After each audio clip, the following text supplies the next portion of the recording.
Subnautica is one of the most unique games released in the past few years. While the survival game genre as a whole is one of the most played out these days, with a never-ending tidal wave of shovelware trash thrown onto the Steam store every year, Subnautica is a rare example of a game that not only feels refreshing and unique, but also manages to breathe new life into a formula that has remained static and stale for years now, and that's not a bad achievement considering the whole game takes place underwater. But just how was Subnautica made? Where did the idea for its underwater world come from, and how did the game's community ultimately save it from sinking into the early access swamp? Subnautica would start its life as the brainchild of game designer Charlie Cleveland. Charlie was the co-founder of Unknown Worlds Entertainment, the small indie company that had previously completed work on Natural Selection 1 and 2, and would later go on to create Subnautica. Natural Selection 2, which was completed in 2012, had taken the team 8 years to make, and was a competitive shooter filled to the brim with action and weapons. Development on the title had been hindered by the fact that the team had created their own engine for the game, a mistake they did not want to repeat. Charlie wanted to make a new type of game for his next title. Having spent 8 years working with guns, Charlie didn't want to include any in his next game. So the year is 2013. Minecraft is at peak popularity, and the survival genre that it would spawn is now in full swing. Unknown Worlds are now looking for ideas for their next title, and this is what they come up with. It would be a small project using the Unity engine to avoid the issues they faced with Natural Selection 2. The game would be casual and be played on tablets and iPads, and would be created by just 4 developers. Everything would be done and dusted in 6 months. So, sounds easy, doesn't sound too complicated. So how did this all turn out? Well, they would end up with a game on PC and consoles being worked on by 25 developers at a cost of $10 million to the company, but they were still using the Unity engine, so at least they kept part of the plan. Good job!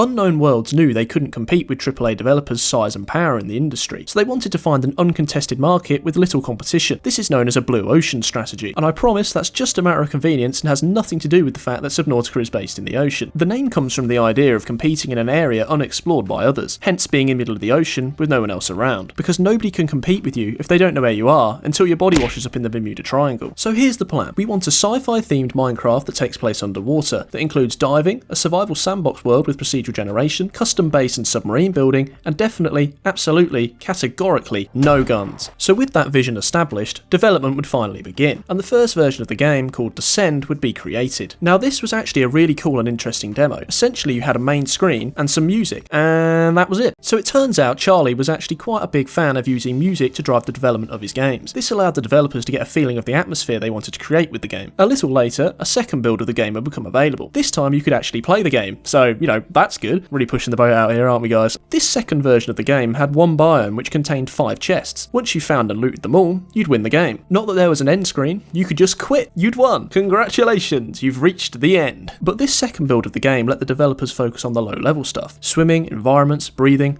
all the underlying mechanics that the game would need, without diving headfirst into the game's deeper meaning. Next would come the third prototype build, and this is where things would really start to take off. In its current state, the game is multiplayer co-op, and you could build custom submarines using modular controls which would need a few people to pilot. But when this came to playtesting, it was found to be pretty tedious and unfun. Not long after this point, custom submarine building is completely scrapped, so you won't get to be playing with any wacky or fun-shaped submarines. But on the plus side, you now get something that looks like a proper submarine, rather than whatever monstrosity you've managed to come up with yourself. Now all of these features were fine, but it was kind of boring. There was no tension or danger in the game, so the developers would come up with the flooding mechanic so that when you went too deep or you hit something in your submarine, it would fill with water. This helped build tension while meeting the game's strictly no guns policy. The game's mechanics were focused around a few core elements. You dive, you find loot, you craft something, and this lets you dive more and eventually build a submarine. The player would actually start with a small starter submarine, and you could build bigger and better ones after finding more loot. This wouldn't last long though, as the developers realised that having one starting location and letting the player explore for themselves was more fun. So the starting submarine is scrapped, and a static base with a fixed position was implemented. This would eventually become the life pod that we come to know in the final design. So while the developers were doing all of this, concept art was starting to be made, and it looks great. Good job. Wow, just look at that spaceship. But there is one small problem. Even though this concept art looks great, the game doesn't look anything like it. So the developers then set out to make a new prototype that would look like the concept art. No gameplay changes were going to be made. This was just to change the look of the game and to solidify its art style. This would actually be the first version of the game that the public would see. This demo was first showed to the public at PAX 2014. The feedback was that the game looked beautiful. The world for the demo had actually been handcrafted rather than procedurally generated, and from now on, the game would be handmade by level designers. Procedural generation was cut at this point. This meant that the team would need artists, level designers, and editing tools to handcraft each part of the world. So following this debut, the team would go from 4 developers to around 20. The demo showed at PAX didn't include any crafting or gameplay and was simply a visual walkthrough. And they also learned another thing, and that was that people were absolutely terrified of the ocean, even if there wasn't that much in it yet. So maybe they were actually making an accidental horror game. So what do you do when you find out someone's absolutely terrified of something? Well, you exploit it.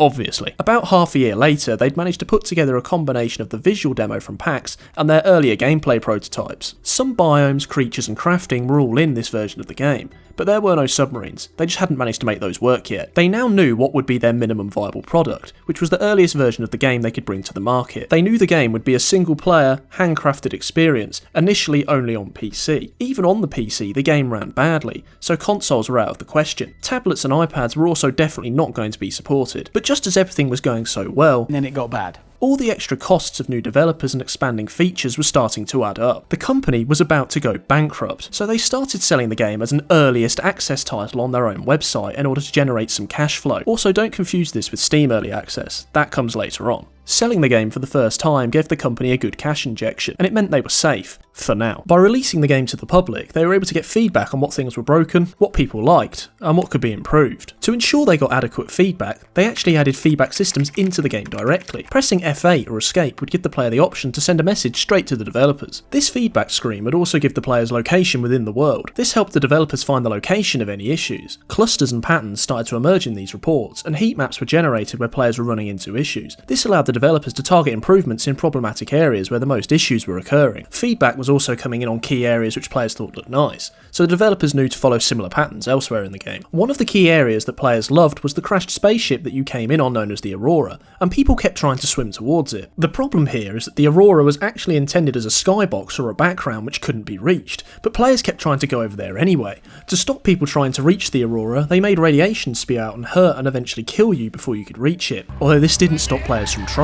Although players trying to reach the Aurora was one of the smaller issues the developers had. Just 2 months after releasing the game in its earliest access form on its own website, the developers ran out of money. Again. So far they had spent $3 million on the project, so to stop the bank from killing off the studio, it was now time to bring the game to Steam Early Access. It's now December 2014, and the version of the game that would hit the Steam store was pretty similar to the previous demo that was released in earliest access form on Unknown World's website. The main difference was that they moved all the loot to where the sharks were, which people seem to really enjoy, because you're all a complete bunch of psychopaths. They also added their first giant creature here known as the Reefback. Now even though this thing is completely harmless, players begin to completely freak out, with comparisons to Cthulhu because of its tentacle-like body. I mean, who can blame them? Just look at it. Now by this point, the developers had actually learned 2 things. Not only is the ocean scary, but so are giant creatures. I mean, I know, who'd have thought? And these 2 pieces of information would form a key part of Subnautica's strategy moving forward. But what was becoming clear in Subnautica's development is that the developers simply had bigger fish to fry. Things are not going well financially. Steam Early Access sales have been underwhelming, and the company is barely making enough revenue to keep afloat. They need a way to boost sales, and they need it now. The game needed impactful features. The team would start adding monthly updates with more things to discover based around various themes. These updates would have a headline feature that would bring in interested players. One of these headline updates was the Cyclops submarine, and the other was the Reaper Leviathan. Along with each update, they made a little website with a promotional video, an idea that they had actually stole from Valve, who did the same thing with Team Fortress 2. This was all done as part of a wider communications push, where the company would be as active as possible on social media, emails and forums to build excitement for the game and to take feedback. They even made their development board public, which let people look at all their ongoing tasks on a given day. As the developers all worked remotely around the world, this was effectively showing all their day-to-day tasks for everyone to see. They also started uploading daily builds to Steam, where players could play the very build that the developers had been working on that day. There was no password, and you could just download and play whenever you felt like it. Now it's safe to say these live builds were a complete mess, but 20% of their players absolutely loved them. There was always new features or horrible bugs to discover, so that made it exciting. At this point, the developers were basically getting free play testing, and a programmer fixes a bug very quickly if 3,000 people have eyes on it and are screaming at them. And all of these updates would eventually start to bear fruit. This is where the game would start to make sales, and this was actually due to streamers and YouTubers, small at first, but growing in size over time. About half a year after the game was released in early access,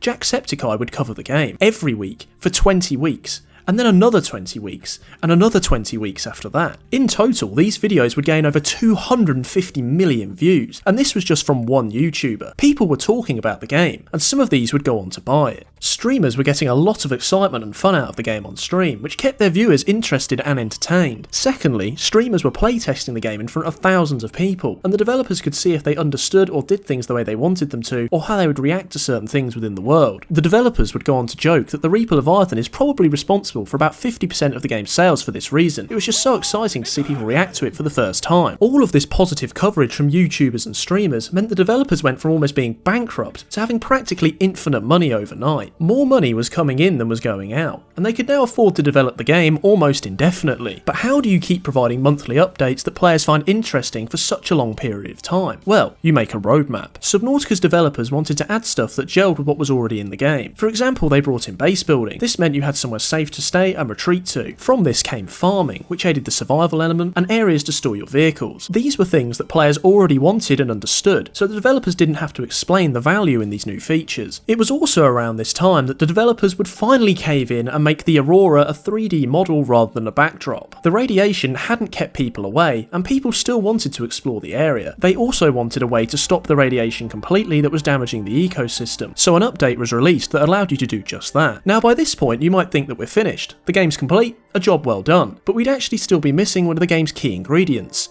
the story. People were starting to ask what the point of the game actually was. You explore and survive, but what is the main goal? The developers decided they needed a core narrative with a main story, with separately running side storylines that could be accessed as you progressed. So they hired a writer to create a story. This would eventually end with you building a rocket and escaping the planet. And aliens. Using the data they had from the feedback system, they could add in new stories as you progressed, as they knew what equipment or vehicles the player had at any given time. By measuring what vehicles or oxygen tanks the player had, they could see how deep the player could dive, so they knew which parts of the map you could reach and loot. This means that your individual story and the order of events that followed would always change. For example, the Sunbeam missions would only start after you had a working radio, and they used the game's depth mechanic to progress the story of the infection. The deeper you go, the worse it gets. The story was Subnautica's last missing piece, and after this was finalised, the game was complete. That's not to say that everything the developers had wanted had made it into the final product though. Multiplayer, terraforming, colonisation and weather are just a few of the features that didn't make it to the final cut. The game would finally release as a full product in January 2018, with the team having spent $10 million on the project in total. The game would receive an 87% score on Metacritic and a 93% positive score on Steam. It would also go on to win a number of Golden Joystick Awards in 2018, these being for PC Game of the Year, Fan Favourite Indie Game, and the Breakthrough Award. As of 2020, the game had sold 5.2 million copies across all platforms and had grossed over $60 million. Subnautica would also go on to be the first free game on the Epic Games Store, being downloaded a further 4.5 million times as part of this promotion. When asked what they thought had contributed most to Subnautica's success, the developers would say that early access was ultimately what led them to make such a fun game. The open development process is what allowed them to succeed. Streamers and YouTubers making content on their game allowed them to gather feedback, which in turn allowed for better development. In addition to free advertisement and playtesting, they described early access as being like a show. Watching the developer work on the game can be its own form of fun. It's just like watching a chef prepare your meal in a restaurant. They just can't mess it up with you watching. This open feedback made players feel like they had power and could influence the direction of the game, and this ultimately helped the developers create a better game than they ever could have done alone. Let me know what you think about Subnautica's development down below, and maybe we're lucky that the game survived at all considering the financial challenges the developers faced during its creation. And if you've ever wondered why Subnautica is so scary, then you should click right here to find out. Subscribe for more, and I'll see you next time.